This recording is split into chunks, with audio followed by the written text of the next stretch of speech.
Hello viewers, स्वागत आप सभी का मेरे यूट्यूब चैनल स्कूल ट्यूशन गुरुजी में। बच्चों, हम कर रहे थे आपका चैप्टर 1 अध्याय 1 मैटर इन आवर सराउंडिंग्स, हमारे आसपास के पदार्थ। और उसमें हम आपके एनसीईआरटी रिव्यू के बाद पहला और दूसरा क्वेश्चन कर चुके थे बच्चों। आज की वीडियो में हम रिमेनिंग तीसरा और चौथा क्वेश्चन करेंगे। तो चलिए बच्चों, शुरू करते हैं आपके क्वेश्चन आंसर्स। प्रश्न संख्या 3, यानी आपको कारण बताना है। पहला है इसमें आपका a gas fills completely the vessel in which it is kept, यानी गैस पूरी तरह उस बर्तन को भर देता है जिसमें इसे रखा जाता है। तो ऐसा किस लिए होता है बच्चों? The molecules of a gas have high kinetic energy due to which they keep on moving in all direction, hence fill the vessels completely in which they are kept. यानी गैस के कणों की गतिज ऊर्जा अत्यधिक तथा उनके बीच आकर्षण बल नगण्य होने के कारण वह सभी दिशाओं में तेजी से गति से विचरण करती है तथा जिस बर्तन में रखी जाती है उसे पूरी तरीके से भर देती है बच्चों। चलिए अगला भाग देखते हैं बच्चों। इसका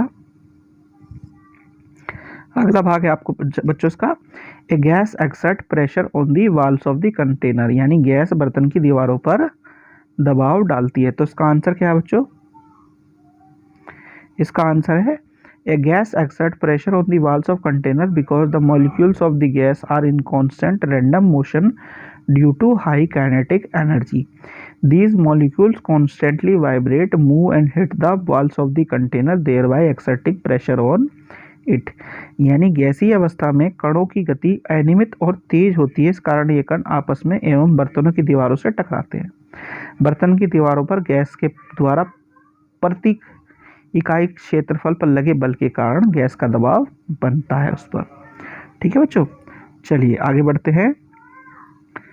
अगला क्वेश्चन जिसका भाग है बच्चों आपका question C, a wooden table should be called solid, यानी लकड़ी की मेज को ठोस कहते हैं। क्यों कहते हैं? इसका आंसर यहाँ है बच्चों। आंसर क्या है बच्चों इसका? The molecule particles of wooden tables are tightly packed with each other. There is no intermolecular space. It cannot be compressed. It cannot flow. All its characteristics are of solid. So wooden table should be called solid. यानी flow नहीं हो रहा वहाँ पे liquid की तरह और characteristic जो है वो सॉलिड की तरह है, तो इसलिए उसे सॉलिड कहते हैं। यानी लकड़ी की मेज ठोस कहलाती है क्योंकि यह एक वस्तु है जिसके आकार एवं आयतन निश्चित हैं, इनकी सीमाएं स्पष्ट है तथा इसके कण संबंधित नहीं होते और बहते नहीं। ये सभी गुण ये दर्शाते हैं कि लकड़ी की मेज ठोस पदार्थ है आपकी बच्चों। तो चलिए बच्चों आगे बढ़ते हैं। अगला है बच्चों आपका इसका part D. We can easily move our hand in air, but to do same through a solid block of wood we need to karate expert. यानी हवा में हम आसानी से अपना हाथ चला सकते हैं, लेकिन ठोस लकड़ी के टुकड़े में हाथ चलाने के लिए हमें कराटे में दक्ष होना पड़ेगा। तो इसका आंसर ये है बच्चों। आंसर क्या है? We can easily move our hand in air, but to do same through a solid block of wood we need a karate expert. It is because the intermolecular of air has less force of attraction between them and a very little small external force can separate them through and pass through it. But in case of solid, the molecules have maximum force of attraction. The particles are tightly bound due to this force, hence large amount of external force is required to pass through solid. यानी हवा में हम आसानी से अपना हाथ चला सकते हैं क्योंकि हवा के कणों के बीच अत्यधिक रिक्त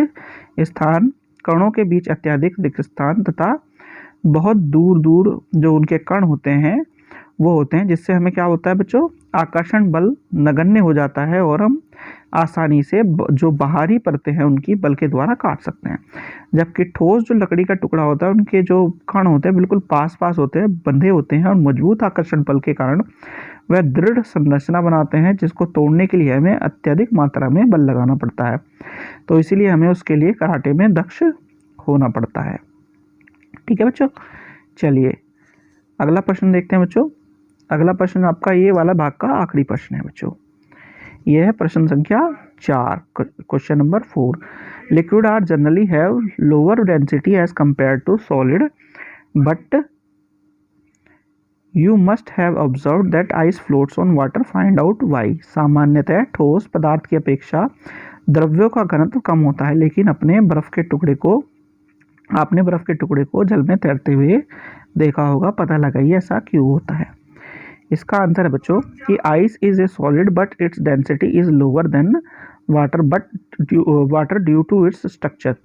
the molecules in ice makes a cage like structure with a lot of vacant space, this makes ice float on water. यानी बर्फ पानी के जमने से बनती है, जिसकी संरचना में अत्यधिक रिक्त स्थान रह जाते हैं जो पानी में नहीं होते हैं। ये पिंजरे की संरचना बना लेते हैं, जैसी संरचना बना लेते हैं जिससे इसका आयतन उतनी मात्रा में जल से अधिक हो जाता है, तथा आयतन बढ़ने से बने जो संरचना बनती है उसमें घनत्व जल से भी कम हो जाता है। अतः बर्फ के टुकड़े क्या करते हैं बच्चों, तैरने लगते हैं जल पर बच्चों।